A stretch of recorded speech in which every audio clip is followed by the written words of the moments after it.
Bonjour à tous, ici Antoine Martin, accompagné de Clara, pour votre rendez-vous quotidien avec Impact Actu à 20h55. Aujourd'hui, nous allons parler d'une crise économique majeure. Restez avec nous. Voici les nouvelles de BBC News, international à 20h55. Nouveau plan de cessez-le-feu d'Israël-Gaza proposé, Hamas Source raconte à la BBC. Merci à notre équipe en régie pour cette transition parfaite, n'est-ce pas Clara? Voici les détails. Un haut responsable palestinien familier avec les négociations du cessez-le-feu des Israël-Hamas a déclaré à la BBC que les médiateurs qataris et égyptiens avaient proposé une nouvelle formule pour mettre fin à la guerre à Gaza. Selon le responsable, il prévoit une trêve d'une durée entre 5 et 7 ans, la libération de tous les otages israéliens en échange de prisonniers palestiniens détenus dans des prisons israéliennes, une fin officielle de la guerre et un retrait israélien complet de Gaza. Une délégation senior du Hamas devait arriver au Caire pour des consultations. Le dernier cessez-le-feu s'est effondré il y a un mois quand Israël a repris le bombardement Gaza, les deux parties se blâmant mutuellement pour l'échec de la maintenance. Israël n'a pas commenté le plan des médiateurs. Le Hamas sera représenté lors des discussions au Caire par le chef de son conseil politique, Mohamed Darwish, et son négociateur principal Khalil Al-Hayya. Cela vient quelques jours après que le mouvement a rejeté la dernière proposition d'Israël, qui comprenait une demande de désarmement de la demande du Hamas en échange d'une trêve de 6 semaines. Samedi, le Premier ministre israélien Benjamin Netanyahou a déclaré qu'il ne mettrait pas fin à la guerre avant que le Hamas ne soit détruit et que tous les otages sont revenus. Le Hamas a demandé à Israël de s'engager à mettre fin à la guerre avant la libération des otages. Le responsable palestinien familier avec les pourparlers a déclaré à la BBC que le Hamas avait signalé sa volonté de remettre la gouvernance de Gaza à toute entité palestinienne convenue, au niveau national et régional. Le responsable a déclaré qu'il pourrait s'agir de l'autorité palestinienne basée en Cisjordanie, PA, ou d'un organisme administratif nouvellement formé. Netanyahou a exclu tout rôle pour la paix dans la future gouvernance de Gaza, qui est dirigée par le Hamas depuis 2007. Bien qu'il soit encore trop tôt pour évaluer la probabilité de succès, la source a décrit l'effort de médiation actuel comme grave et a déclaré que le Hamas avait montré une flexibilité sans précédent. Le Hamas a attaqué Israël le 7 octobre 2023, tuant environ 1200 personnes, principalement des civils, et ramenant 251 à Gaza en otage. Israël a lancé une offensive militaire massive en réponse, qui a tué 51 240 Palestiniens, principalement des civils, selon le ministère de la Santé géré par Gaza. Ailleurs, l'ambassade palestinienne au Caire a demandé à son personnel, qui coordonnait les évacuations médicales de Gaza aux hôpitaux égyptiens et facilitait l'entrée de l'aide humanitaire, pour déménager avec leur famille dans la ville égyptienne d'Arish, près de la frontière de Gaza. Un rapport militaire israélien a déclaré que des échecs professionnels ont conduit au meurtre des 15 secouristes. 14 travailleurs d'urgence et un travailleur des Nations Unies ont été tués lorsque l'armée israélienne a ouvert le feu sur un convoi de véhicules à Gaza le mois dernier. La BBC rejoint un médecin généraliste à Gaza alors qu'elle voit des dizaines de patients, ayant du mal à les traiter avec un approvisionnement en baisse de médicaments. Les détentions de haut niveau et les révocations des visas mettent les élèves sur le bord, alors que Trump resserre sa pression sur les écoles américaines. Des témoins d'Al-Mawazi ont déclaré à la BBC que les gens avaient été brûlés vivants car les tentes étaient englouties en flammes. Copyright 2025 BBC. Tout droit réservé. Qu'en pensez-vous, chers auditeurs? Abonnez-vous et surtout laissez vos impressions en commentaire. Merci Clara pour ces détails. Passons à notre conclusion. Merci Clara pour cette analyse. Abonnez-vous, et ensemble, restons à l'écoute pour la suite des nouvelles. Restons dans l'actualité avec une nouvelle de BBC News, internationale à 20h55. La Chine avertit les nations contre les apaisants des États-Unis dans les transactions commerciales. Pour plus de détails, nous avons Lucas sur le terrain. À toi, mon cher Lucas. La Chine a averti qu'elle reviendrait au pays qui conclut des accords avec les États-Unis qui ont blessé les intérêts de Pékin, car la guerre commerciale entre les deux plus grandes économies du monde menace de traîner dans d'autres pays. Les commentaires interviennent après que les États-Unis prévoient de faire pression sur les gouvernements pour restreindre le commerce avec la Chine en échange d'exemptions aux tarifs américains. L'administration Trump a commencé des pourparlers avec des partenaires commerciaux sur des tarifs, avec une délégation japonaise visitant Washington la semaine dernière et la Corée du Sud devrait commencer les négociations cette semaine. Depuis son retour à la Maison-Blanche en janvier, Trump a imposé des impôts élevés aux importations chinoises, tandis que d'autres pays ont également été frappés par des prélèvements sur leurs marchandises. L'apaisement ne peut pas apporter la paix, et les compromis ne peuvent gagner un seul respect, a déclaré un porte-parole du ministère du Commerce chinois. La Chine s'oppose fermement à toute partie atteignant un accord aux dépens des intérêts de la Chine. Si cela se produit, la Chine ne l'acceptera jamais et prendra résolument les contre-mesures. Les remarques ont fait écho à l'éditorial la semaine dernière dans le China Daily contrôlé par l'État, qui a averti l'Union européenne de ne pas essayer de « apaiser » les États-Unis. Les commentaires sont venus après que les États-Unis prévoient d'utiliser des négociations tarifaires pour faire pression sur des dizaines de pays pour imposer de nouveaux obstacles au commerce avec la Chine.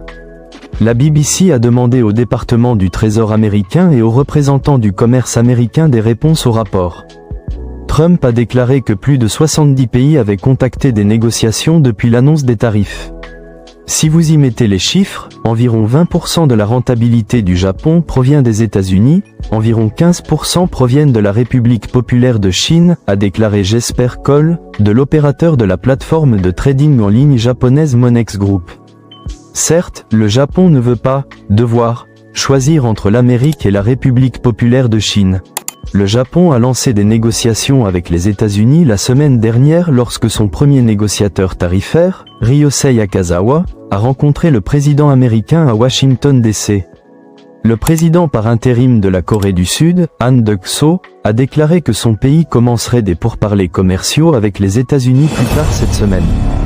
Pendant ce temps, le vice-président américain, J.D. Vance, devrait rencontrer le premier ministre indien Narendra Modi lors d'une visite à la country cette semaine. L'Inde fait face à un taux tarifaire de 26% s'il n'est pas en mesure de conclure un accord commercial avec l'administration Trump.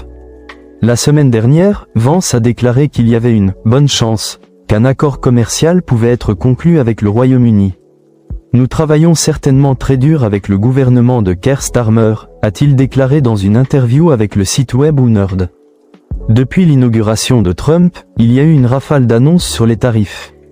Le président américain a déclaré que les taxes sur l'importation de villes encouragent aux consommateurs américains à acheter plus de biens de fabrication américaine, à augmenter le montant de l'impôt augmenté et à conduire à des investissements majeurs dans le pays. Mais les critiques ont déclaré que ramener la fabrication aux États-Unis est compliqué et pourrait prendre des décennies et que l'économie aura du mal entre-temps.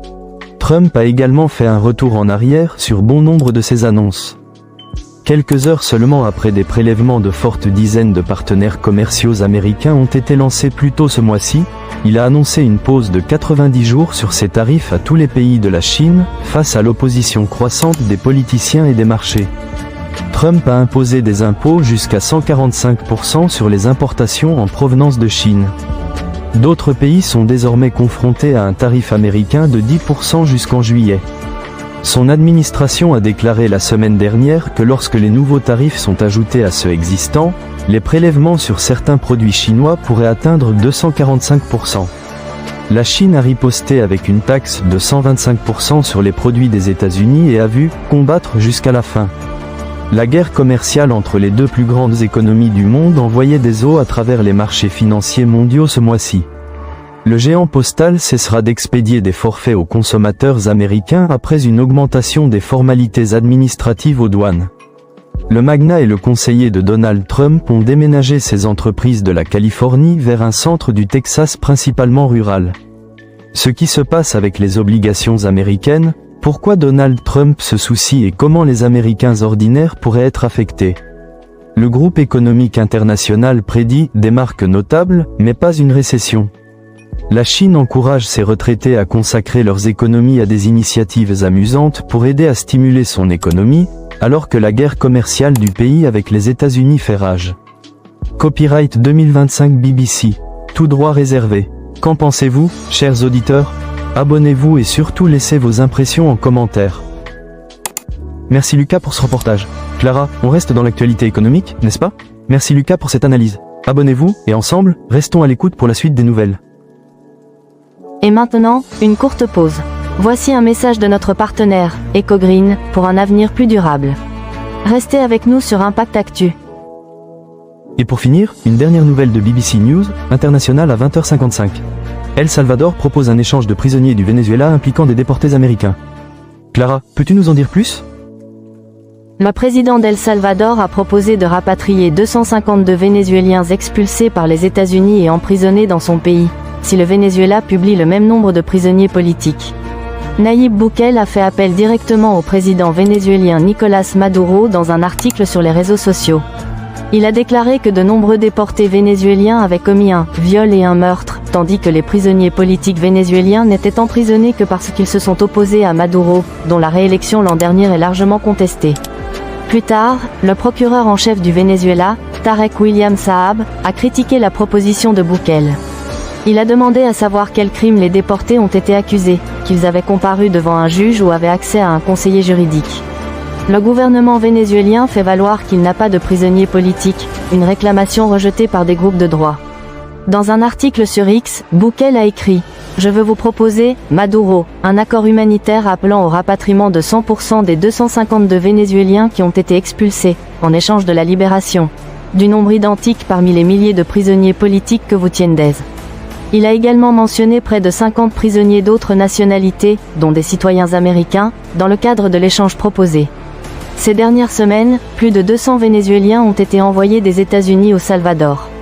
L'administration du président Donald Trump les accuse d'être membres du gang criminel de Tren de Aragua. Washington paye El Salvador pour garder les personnes déportées dans son célèbre centre de confinement de terrorisme de haute sécurité. Bukele se fait appeler « le dictateur le plus cool du monde » et a remporté la réélection l'année dernière sur une vague de popularité pour une répression anti-gang. Maduro a condamné la déportation américaine des Vénézuéliens au Salvador, la décrivant comme « enlèvement » et « une maltraitance massive » des droits de l'homme. Depuis son entrée en fonction en janvier, les politiques d'immigration dures de Trump ont rencontré un certain nombre d'obstacles légaux. Dans le dernier développement, la Cour suprême des États-Unis a ordonné à Washington de suspendre l'expulsion d'un autre groupe de prétendus membres de gangs vénézuéliens. La Maison-Blanche a appelé les défis à l'utilisation de la loi pour les déportations de masse, litige sans mérite. Trump a envoyé des membres de gangs vénézuéliens accusés en vertu de la loi sur les ennemis extraterrestres de 1798, ce qui donne au président le pouvoir de détenir et d'expulser des natifs ou des citoyens des nations ennemies, sans processus habituel. L'acte n'a précédemment été utilisé que 3 fois, le tout pendant la guerre. Le pape François a visité les États-Unis, le Mexique et le Canada à différentes occasions avant sa mort à l'âge de 88 ans. Sa condamnation met fin à la saga juridique de plusieurs années contre elle et son mari, l'ancienne sénatrice Robert Menendez. Le pontife a effectué plusieurs visites en Amérique du Nord, notamment à Washington DC en 2015 lors de sa visite à la Maison-Blanche et au Capitole américain. La loi sur l'insurrection de 1807 permet au président de déployer les militaires pour appliquer les lois sur le sol américain, y compris les migrants arrêtés. Le groupe de messagerie privée comprenait la femme du secrétaire américain, le frère et l'avocat personnel, nous dit-il des médias. Copyright 2025 BBC. Tout droit réservé. Qu'en pensez-vous, chers auditeurs ? Abonnez-vous et surtout laissez vos impressions en commentaire. Merci Clara pour ces détails. Passons à notre conclusion. Voilà qui conclut notre sujet. Merci à notre régie pour leur travail impeccable aujourd'hui.